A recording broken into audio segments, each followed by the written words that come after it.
Bonjour et bienvenue. Mon nom c'est Jacqueline, je travaille à la Fondation canadienne des femmes. J'aimerais vous souhaiter le bienvenu à notre webinaire aujourd'hui, dont le but est de partager plus d'informations sur les subventions Rebâtir des vies et de vous aider à préparer votre lettre d'intention ou lettre d'intérêt.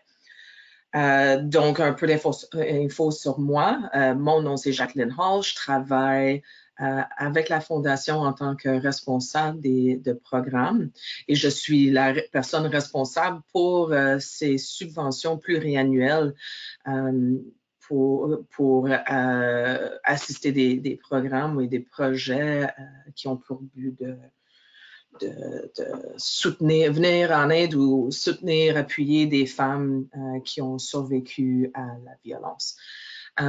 Quelques petits points avant de commencer. Si jamais je parle trop vite, vous avez juste à me le signaler.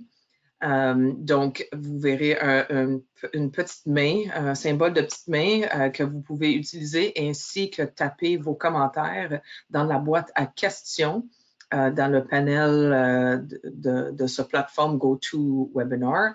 Donc, vous pouvez indiquer vos commentaires pour me dire vous parlez trop vite ou il y a de quoi qui n'est pas trop clair au fur et à la mesure que ça arrive. Ainsi que si vous avez des questions par rapport à la présentation, vous pouvez les indiquer dans la boîte à questions aussi. Ceci dit, je répondrai aux questions qu'à la fin de la présentation et la raison, bien évidemment, c'est que simplement, ça se peut que je réponds à la question plus tard dans la présentation avant qu'on termine. Aussi, vous verrez dans le panel de la plateforme une section qui s'appelle Handouts. Vous verrez là-dedans, c'est marqué RL20 Applications Webinar FR. Ça, c'est un PDF avec la présentation d'aujourd'hui. Donc, vous pouvez aller voir d'avance un peu les sujets qu'on va toucher. Donc, ceci dit, on va commencer. Donc, par rapport aux subventions Rebâtir des vies, c'est un nouveau financement pluriannuel qui vise à aider les survivants de violences et à lutter contre la violence fondée sur le genre par le biais d'un changement systémique. J'en parlerai davantage et donnerai quelques exemples dans une minute de projets potentiels. Mais avant, j'aimerais parler un peu de où ces subventions se situent dans le travail de la Fondation. Et donc, ça fait partie de la stratégie de la prévention de la violence de la Fondation, qui comprend aussi d'autres volets de financement. Donc, ça, c'est un projet pilote de financement de 3 ans, le projet Rebâtir des vies. Auparavant, le financement qui était disponible aux organismes était sous la forme de subventions annuelles. Ceci dit, on a vu qu'il y avait carrément un besoin pour un financement pluriannuel pour des projets qui luttent contre la violence fondée sur le genre. Et donc, c'est un premier pas pour nous. On espère qu'à la fin de ce projet pilote, être en mesure de continuer d'offrir des subventions pluriannuelles potentiellement sur 4 ou 5 ans au lieu de 3. On verra avec le projet pilote comment on va changer peut-être quelques critères si nécessaire. Aussi, on a des subventions pour la promotion des relations saines chez les jeunes. Pour vous qui sont sur notre liste de distribution, vous aurez vu que cet appel-là s'est lancé au mois d'octobre et qu'on est en train justement de faire la révision des demandes qu'on a reçues pour prendre des décisions dans les prochaines semaines et mois. Sur ces subventions-là. Et en dernier aussi, on a des subventions pour contrer la traite de personnes. Ceux-là ont été accordés en 2016 et donc sont à mi-chemin sur un financement de 5 ans. Pour celles d'entre vous qui sont plus familiers avec les subventions annuelles, comme financement à la Fondation. Cette année, il va y avoir un petit changement. Donc, d'habitude, les subventions annuelles se lancent dans ce temps-là de l'année.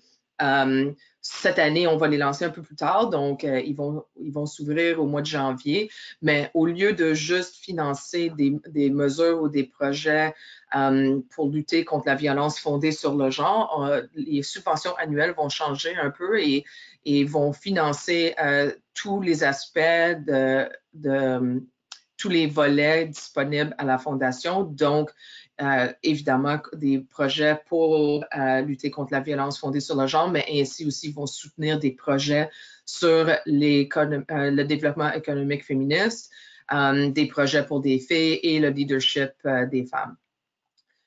Donc, un peu plus élargi cette année à comparer les années précédentes. Quelques informations de plus sur cet appel de demande. Donc, on a un financement pour à peu près environ 17 projets d'un montant de 40 000 par année pour 3 ans. Je veux juste spécifier, c'est 40 000 par année pour 3 ans et non un total de 120 000. Et la raison pour nous est simple, on a du budget de 40 000 par année. Si jamais ça donne qu'un projet individuel ne dépense pas le 40 000 ou le budget déterminé pour la première année, il y aura un potentiel de mettre ces fonds-là de l'avant pour les années suivantes. Mais en général, on demande que le monde prépare un budget en conséquence d'un maximum de 40 000 par année et non un total de 120 000 sur 3 ans. Cet appel-là vise deux types de projets, donc des programmes Rebâtir des vies et des projets collaboratifs. Donc, les projets ou les programmes Rebâtir des vies sont pour des programmes qui appuient les survivantes et leurs enfants. Quelques exemples incluent des services de consultation, services juridiques ou services de soutien aux personnes ayant vécu la violence, des services d'hébergement pour les femmes et leurs enfants, des services aux survivantes d'agressions sexuelles et de harcèlement, y compris au travail et sur le campus, des programmes qui fournissent des services aux enfants exposés à la violence ou aux personnes qui élèvent ceux-ci. Ou, dernier exemple, et c'est que des exemples, c'est des projets utilisant d'autres approches pour aider les femmes ayant vécu la violence et leurs enfants à rebâtir une vie à l'abri de la violence. Donc ça, c'est les programmes qui soutiennent directement les survivantes et leurs enfants. Mais aussi, on a pour but, sous cet appel-là, de aussi financer des projets collaboratifs et je vais fournir encore quelques exemples de ceci. Donc, c'est aussi jusqu'à 40 000 $ par année pour 3 ans pour des programmes qui appuient les organismes dans leur capacité à servir les survivantes et à éliminer les obstacles qui leur nuisent. Des exemples sont le partage intersectoriel de ressources, le développement des compétences et l'accès à des possibilités de formation et à la mobilisation des connaissances à l'échelle régionale, provinciale ou nationale. Autre exemple, le travail en matière de politique et de leadership pour contrer la violence fondée sur le genre, comportant la participation active des femmes ayant vécu la violence. La défense des droits axée sur l'élimination des barrières systémiques que rencontrent les survivants de la violence. Et dernier exemple, la sensibilisation et l'action contre la violence fondée sur le genre, recourant à la participation de personnes des Premières Nations, métisses et inuits, noires, bispirituels, LGBTQI+, et des femmes, des filles et des personnes bispirituels, trans et ou non-binaires vivant avec un handicap. Donc, c'est que des exemples. Si jamais vous n'êtes pas certaine, vous avez une idée en tête qui n'est pas clairement décrite dans ces exemples-là, vous avez que me contacter par téléphone ou par courriel, puis on pourrait parler de votre projet et vos idées. Le courriel va être fourni à la fin, mais ça existe ainsi sur notre site web et tous les documents reliés à cet appel-là. Donc, quelques critères clés pour cet appel en particulier. mais aussi vous allez voir pour celles qui ont déjà soumis des demandes de subvention pour nos autres appels souvent sont quand même assez semblables. Donc, les critères pour les subventions à partir des vies sont écrits sur le diapo, mais je vais juste élaborer un petit peu. Donc, la Fondation cherche à financer des organisations et des projets pouvant démontrer les points suivants. Être un organisme au service des femmes ou de l'égalité des genres doté d'une solide expérience de travail auprès des survivantes de la violence, comme un refuge ou un centre d'aide aux survivantes d'agressions sexuelles. Si vous n'êtes pas directement un organisme de ce genre-là, on s'attend que vous avez des partenaires qui amènent cette expertise-là à votre projet. Deuxième point, reconnaître les recoupements entre la violence et d'autres facteurs comme la race, la classe sociale, les identités sexuelles et de genre, les handicaps, le statut d'immigration, la langue et la situation géographique. Donc, est-ce que votre approche proposée identifie clairement est-ce que ça identifie clairement comment vous allez mettre en place des programmes qui sont inclusifs de personnes ayant multiples identités et les barrières auxquelles elles font face. Troisième critère, utiliser une approche positive fondée sur les savoirs et centrée sur les connaissances et les vécus des survivantes. Donc, est-ce que vous reconnaissez que les survivantes sont des expertes dans leur propre vie, qu'elles amènent des expertises par rapport à leur vécu et comment elles veulent aller de l'avant pour sortir de la violence et rebâtir leur vie ou reconstruire leur vie après la violence. Et finalement, des projets qui adoptent des approches visant à créer et maintenir des lieux plus sûrs et ouverts dans le cadre des activités du programme et qui encouragent les participantes à exprimer et voir à la sécurité des participantes et du personnel en dehors des lieux du programme. Donc, c'est les critères principaux. On va partager dans les prochains diapos des critères qui ne sont pas nécessairement spécifiques à cet appel-là, mais qui sont des critères dont la Fondation prend en considération généralement pour toutes les subventions qu'on fait. Donc, les priorités pour le programme, vous allez voir, donc la Fondation canadienne des femmes privilégie l'inclusion et l'élimination des barrières d'accès. Notre vision de l'égalité des genres se reflète dans l'attribution de nos subventions et la priorité que nous accordons aux femmes, aux filles et aux personnes bispirituelles, trans et non-binaires aux prises avec de multiples barrières. En reconnaissance d'une longue histoire de colonisation, de racisme, et de violence et d'exclusion et des conséquences permanentes qui en découlent, la Fondation canadienne des femmes a choisi de cibler davantage les communautés suivantes. Donc, les femmes, filles, personnes trans, bispirituelles et non-binaires issues de Premières Nations, des communautés métisses et inuites, les personnes noires en situation de handicap et ceux qui s'identifient comme lesbiennes, gays, bisexuels, trans, queer et en questionnement intersexe, pansexuel, androgyne et asexuel.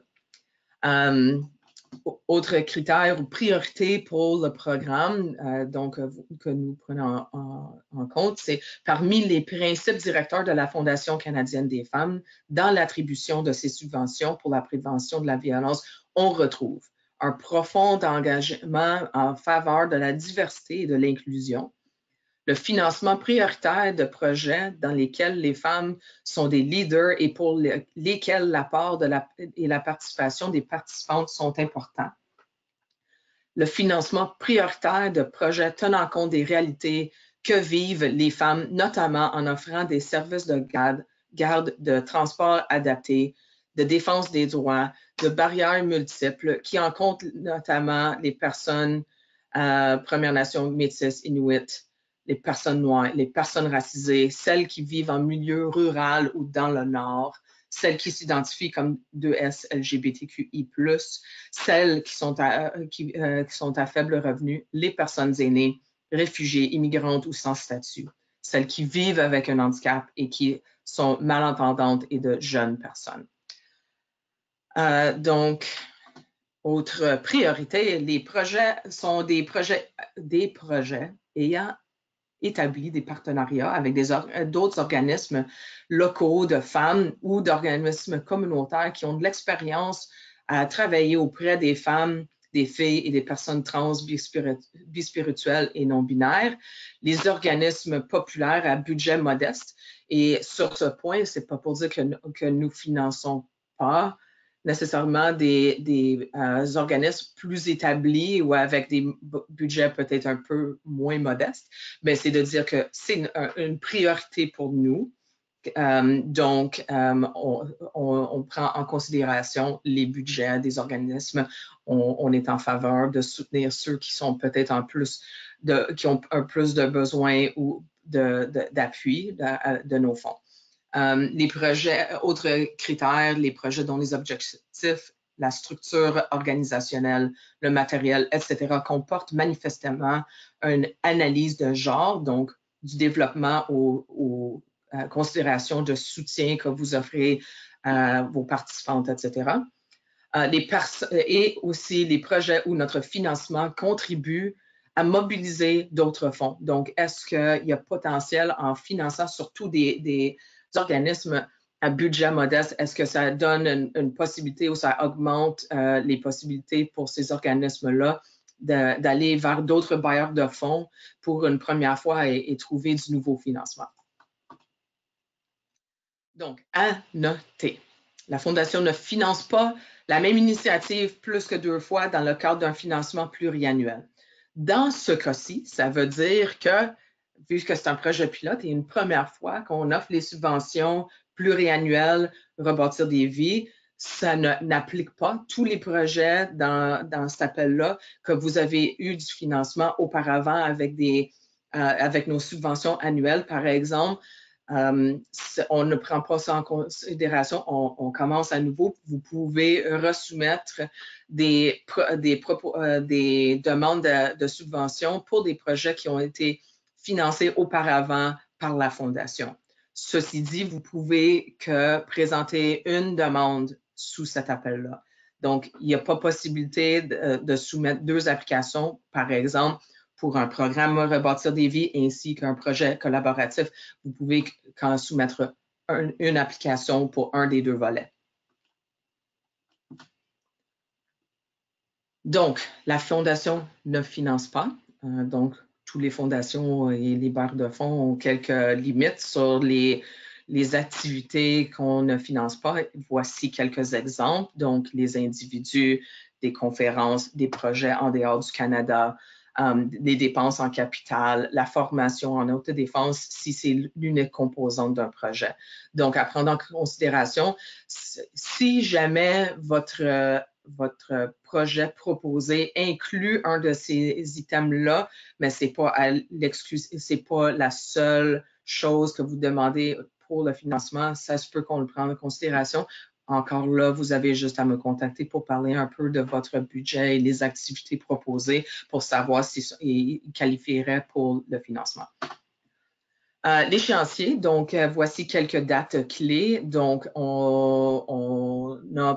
donc c'est un appel à plusieurs étapes.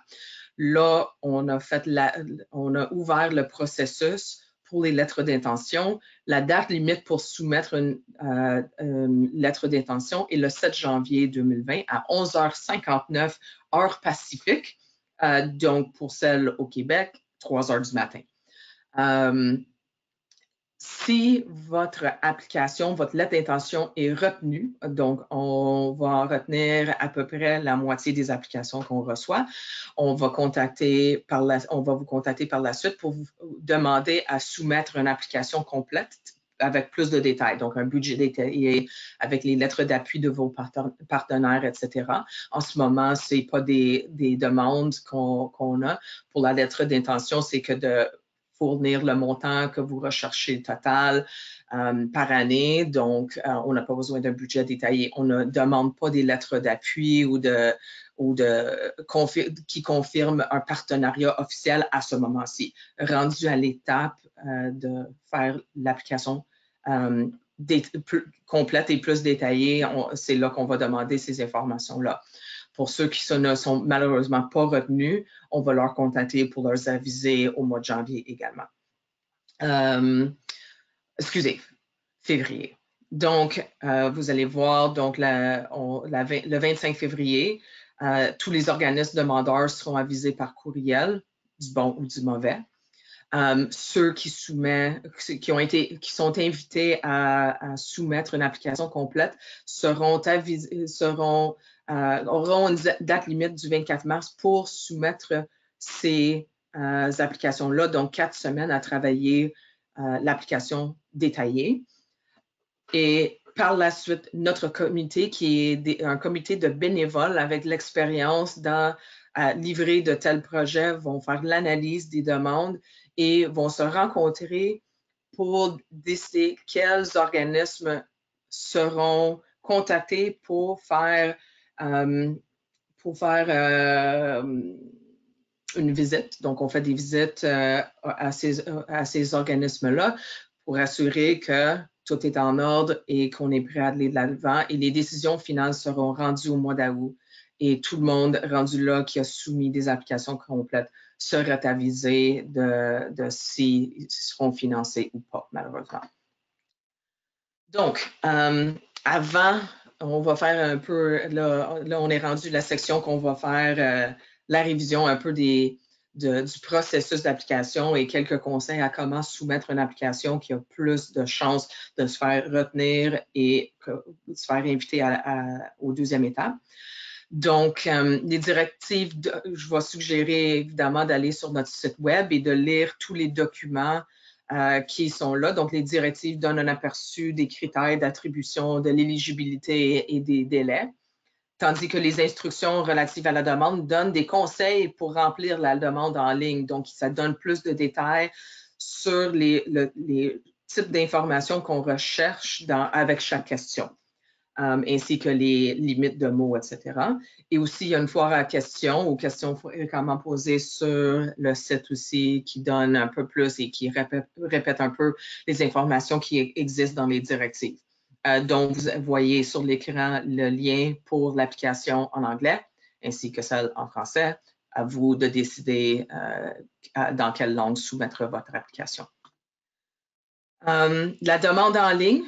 Donc, quand vous êtes prêt à commencer, vous cliquez sur le lien d'inscription sur la page de l'appel Rebâtir des vies. Une fois inscrite, vous recevrez un courriel de confirmation automatique et serez alors en mesure d'ouvrir une session avec votre adresse courriel et le mot de passe pour accéder en tout temps à la demande en cours. Donc, vous pouvez sortir et revenir à n'importe quel moment.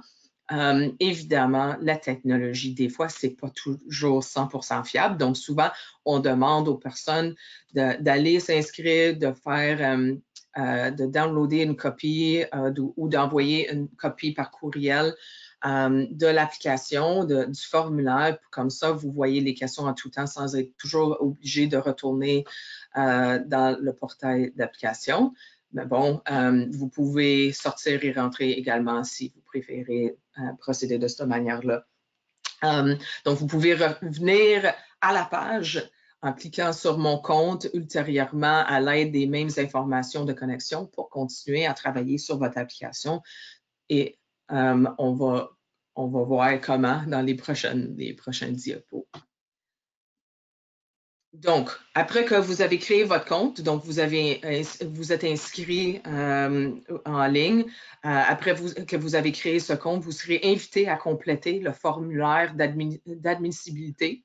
Si vous répondez non à l'une de ces questions, il n'y en a que 4, vous recevrez un courriel indiquant que vous n'êtes pas admissible et contenant le nom d'une personne ressource à contacter au besoin. Donc, des questions, est-ce que votre organisme dispose d'un numéro d'organisme de bienfaisance, etc. Donc, si vous répondez non à aucune de ces questions-là, malheureusement, ça veut dire que votre projet n'est pas admissible, mais si ça arrive, n'hésitez pas à me contacter. Les organismes demandeurs doivent être des organismes sans but lucratif incorporés et posséder un numéro d'organisme de bienfaisance valide de l'Agence du revenu du Canada ou être une bande de Premières Nations désignée donataire reconnue par l'Agence du revenu du Canada.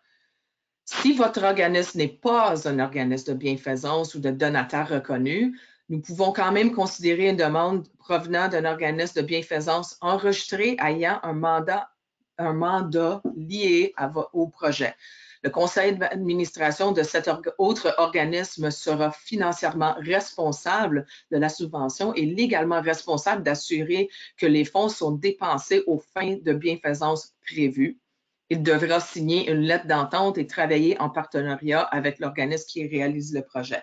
Donc, si vous, en tant qu'organisme, vous n'avez pas un numéro de bienfaisance, vous pouvez quand même approcher un organisme pour créer un partenariat avec eux.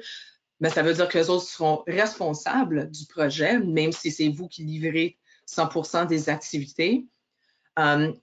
Rendu à cette étape-là de la lettre d'intention, on n'a pas besoin de voir de preuves nécessairement en tant que lettre d'entente signée à ce stade-ci, mais c'est de quoi qu'on va demander rendu le temps de l'application plus détaillée. Donc, si vous souhaitez travailler avec un autre organisme sous cet arrangement-là, préparez-vous à signer une lettre d'entente avant la date limite au mois de mars.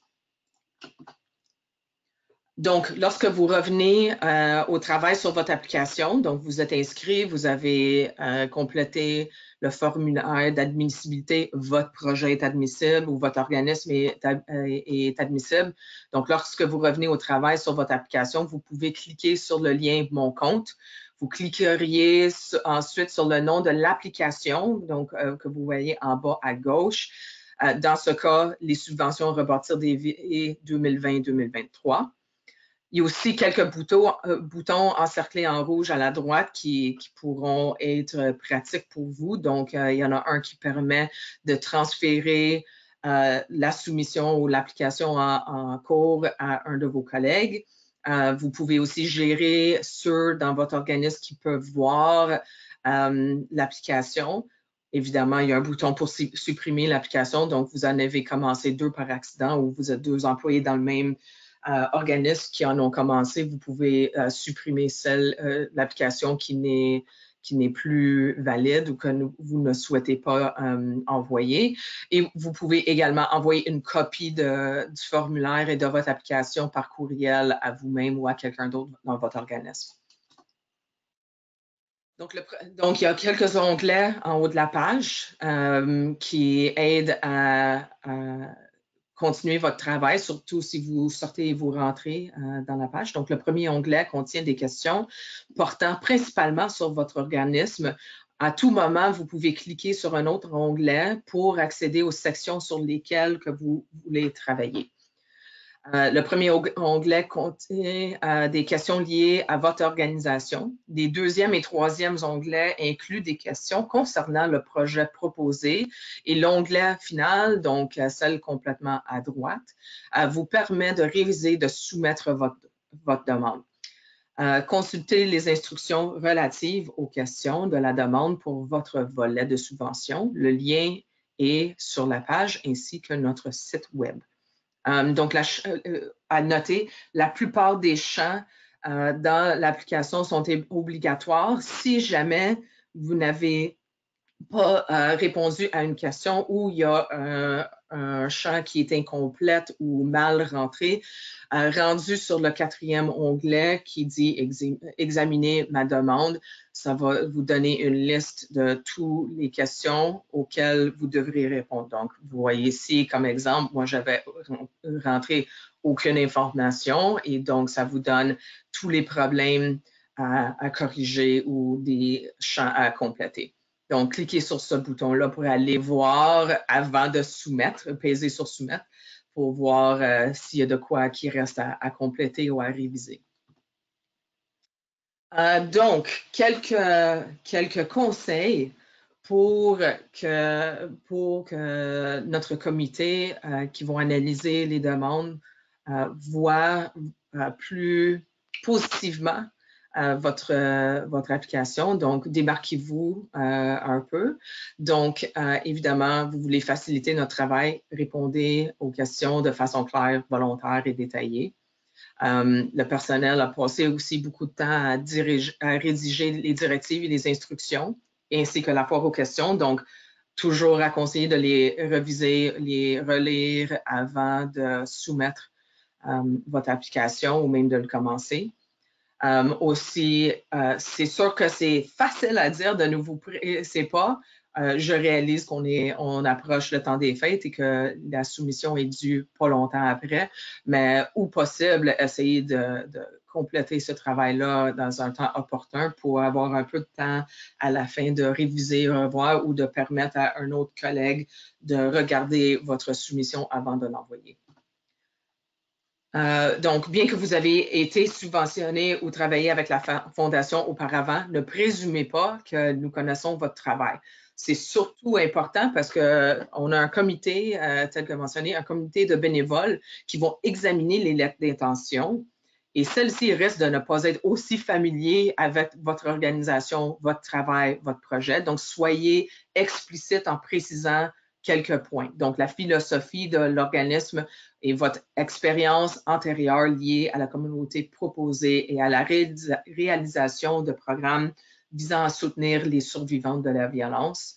D'être clair aussi sur votre capacité à réaliser ce travail et à trouver le reste des fonds nécessaires, surtout si vous proposez un projet qui a besoin de d'autres financements en dehors de la contribution de la Fondation. Et aussi d'être explicite en précisant votre capacité de fournir un large éventail de ressources et de services pour s'assurer que les participantes sont capables d'accéder pleinement au programme et de les achever. Donc, exemple, garde d'enfants, le transport, prêt de l'argent, consultation psychologique, la défense des droits, etc. Si jamais c'est des services que vous n'offrez pas dans votre travail de tous les jours, d'assurer que vous avez des partenaires auxquels vous pouvez faire référer votre clientèle. Le but toujours, c'est d'assurer de minimiser les barrières et pour que les programmes sont accessibles pour les survivants. Autre chose à prendre en considération, donc les besoins. Donc, pour répondre à la nécessité de ce projet, il ne suffit pas de rechercher des statistiques locales sur la démographie. C'est sûr que c'est un point important, mais on souhaite aussi voir des informations par rapport à vos propres évaluations ou des enquêtes internes que vous avez faites qui démontrent la nécessité de l'intervention spécifique que vous proposez. Ou aussi de nommer est-ce que ce service existe là déjà dans votre communauté ou non? Si oui, est-ce qu'il y a encore un besoin? Donc, élaborer un peu plus sur le besoin du projet proposé dans la communauté en question. Aussi, comment est-ce que votre projet va-t-il répondre à ces besoins? Des compétences et des habiletés claires à développer et des occasions pour les participants de mettre en pratique. Donc, est-ce que vous avez pris ça en considération? Est-ce que vous avez pris en considération aussi ou est-ce que vous avez nommé clairement une attention particulière portée à l'animation et aux animatrices, animateurs, dont en privilégiant l'animation en équipe ou la co-animation, en s'assurant que les animateurs et les animatrices reflètent la communauté desservie et en favorisant leur rétention. Donc, des choses à prendre en considération. Voilà.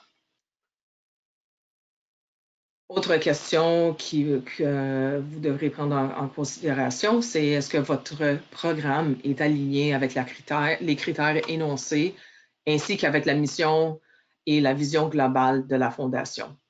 Nous sommes une fondation qui vise évidemment à soutenir les femmes, mais aussi pour cet appel-là, c'est des projets qui visent à soutenir les survivants. Donc, est-ce que votre projet simplement est aligné avec ces priorités-là? Est-ce que vous avez des partenaires avec des organismes dotés d'une expérience avec les programmes de ce type? Donc, nommer les partenaires qui vont vous aider, qui ont évidemment une expérience à travailler avec la population en question, à fournir des services nécessaires pour minimiser les barrières à l'accessibilité, etc. Autre chose à prendre en considération, c'est que la Fondation, avec les subventions pluriannuelles, on tient souvent des webinaires pour le développement et le renforcement des capacités, des connaissances, ainsi qu'une réunion en personne une fois par année. Donc, est-ce que votre organisme est prêt? Et est-ce que vous avez la capacité, la volonté d'apprendre d'autres approches et d'essayer de nouvelles idées? Et est-ce que vous avez l'expérience dans le suivi et la consignation des apprentissages et la volonté de participer à ces activités nationales d'évaluation-là menées par la Fondation? Donc, c'est des choses à prendre en considération. Si oui, veuillez être explicite de ceci dans votre application. Donc, donc les choses à ne pas faire, évidemment, c'est de fournir des applications incomplètes en retard, mais aussi est-ce que les demandes correspondent au mandat de la Fondation ou l'appel de lettre d'intention. Donc, encore là, d'assurer que votre soumission explique clairement comment votre projet anticipé est aligné avec la mission de la Fondation et cet appel de demande de subvention-là. Autre chose, juste noter, c'est les demandes recyclées. Des fois, on réalise entièrement que vous prenez souvent les mêmes demandes de subvention et vous les reformatez pour des barres de fonds différents. C'est juste d'assurer que les noms des autres barres de fonds soient enlevés ou que ça soit adapté à cet appel-là. On réalise que des fois, ça prend un peu de temps pour ainsi faire, mais c'est important que nous, on soit capable de lire la soumission comme une application vers notre fondation et non ailleurs. Évidemment, un petit mot de merci pour les donateurs qui soutiennent le travail de la Fondation et évidemment que ces fonds-là viennent vers vos organismes. Et voilà, si vous avez des questions, ça c'est moi et c'est mon courriel. Il y a un numéro aussi local pour ceux et celles à Toronto, ainsi qu'un numéro sans frais, toujours au poste 231, que ce soit au numéro 416 ou 1866. Donc ça termine ma présentation. Je vois qu'il y a quelques questions. Et aussi des mains levées. Je vais commencer avec les questions qui ont été posées dans la boîte à questions. Vous avez aussi le temps en ce moment de poser ces questions-là. Dès que j'en vois plus, je vais ouvrir le volume pour celles qui ont la main levée. Donc, question, c'est la différence entre le volet 1 et 2 reste encore confuse pour moi. Donc, je vais juste retourner vers ce diapo-là. Voilà. Voilà. Donc, c'est sûr que ça donne pas beaucoup de détails. Dans les lignes directrices sur le site web, il y a un peu plus d'informations et les exemples que j'ai nommés. Mais vraiment, qu'est-ce qui est la différence clé, c'est que les programmes Rebâtir des vies, le focus, c'est d'appuyer les survivantes et leurs enfants en fournissant des services directs aux survivantes. Donc, que ce soit des services d'hébergement ou que ce soit des services juridiques, consultations, etc. Le but, c'est de fournir un service direct envers les survivantes. Tandis que les projets collaboratifs, le but ultime, c'est que c'est pour soit des partenaires dans une même communauté ou à travers une région ou pour des organismes, exemple, une association provinciale, les tables de concertation, etc., qui veulent travailler ensemble pour améliorer leur capacité à répondre aux besoins par le biais de projets de recherche, des projets sur le développement ou le renforcement des capacités, sur le développement des outils ou de formation pour leurs membres, etc. Donc, le but, c'est en fait, d'augmenter la capacité au secteur en question de répondre et de fournir des services au lieu de fournir des services directs. Donc, j'espère que ça, c'est un peu plus clair. Vous pouvez toujours faire un autre commentaire dans la boîte à questions si jamais il y a encore une petite question là-dessus. Deuxième question, juste pour revérifier, tous les documents parlent de 40 000 par année pour 3 ans, mais j'ai cru entendre que c'était en fait 40 000 en tout. Non, c'est 40 000 par année. Donc, si vous appliquez pour 40 000 par année, le maximum demandé, ça ferait 120 000 sur 3 ans. En tant que budget, par exemple, qu'est-ce qu'on demande? Donc, dans le formulaire d'application, qu'est-ce qu'on est en train de demander? C'est le montant que vous souhaitez recevoir par année. Donc, dans la lettre d'intention, il va y avoir une petite section qui demande budget demandé. Je crois que la question est aussi simple que ça. C'est si vous souhaitez recevoir 40 000 ou vous recherchez 40 000 par année, vous avez juste à marquer 40 000. Pas de centimes là-dedans, juste 40 000. Et si jamais votre projet, exemple, vous n'avez pas besoin d'autant de fonds, vous avez juste à indiquer le montant par année que vous recherchez. Donc, jusqu'à 40 000 par année pour 3 ans, pour un total maximal de 120 000. Est-ce que c'est possible d'avoir une copie de ce webinaire? Donc, ceci est déjà disponible, le PDF est déjà disponible si vous souhaitez l'avoir pour qu'est-ce qui est vidéo. Je crois que c'est envoyé par courriel, mais je vais m'informer comment on peut rendre ça possible.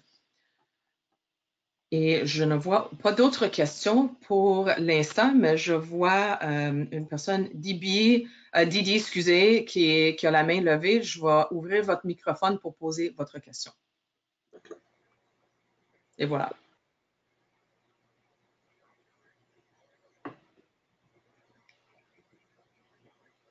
Bonjour Didi.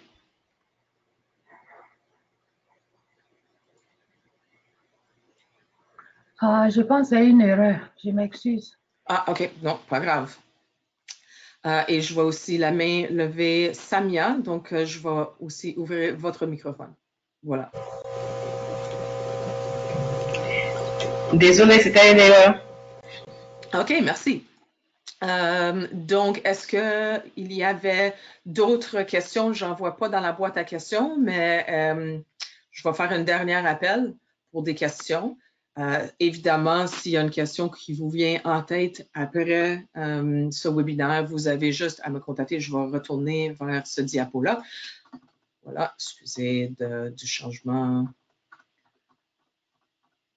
Voilà, mes informations, mes coordonnées. Si jamais vous avez des questions, notez que je suis généralement au bureau entre 10 heures le matin et 6 heures le soir. Donc, et généralement, je vais répondre en dedans de 24 à 48 heures, un gros maximum.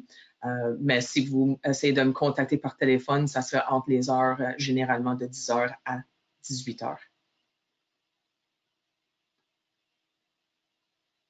Et donc, je ne vois aucune autre question. Donc, je vous remercie toutes d'avoir participé aujourd'hui à ce webinaire. Si jamais, encore là, vous voulez parler de vos projets proposés, vous avez des questions de est-ce que c'est éligible, est-ce que tous les coûts là-dedans sont éligibles, est-ce que vous voulez savoir comment améliorer la qualité de votre application selon l'idée proposée, n'hésitez pas à me contacter soit par téléphone ou par courriel. Selon les heures que j'ai mentionnées. Et pour ce qui est d'un courriel, je vais vous répondre dans de 48 heures du lundi au vendredi. Donc, je vous remercie toutes. Merci d'avoir été là. Merci de votre intérêt et j'espère travailler avec vous autres très bientôt.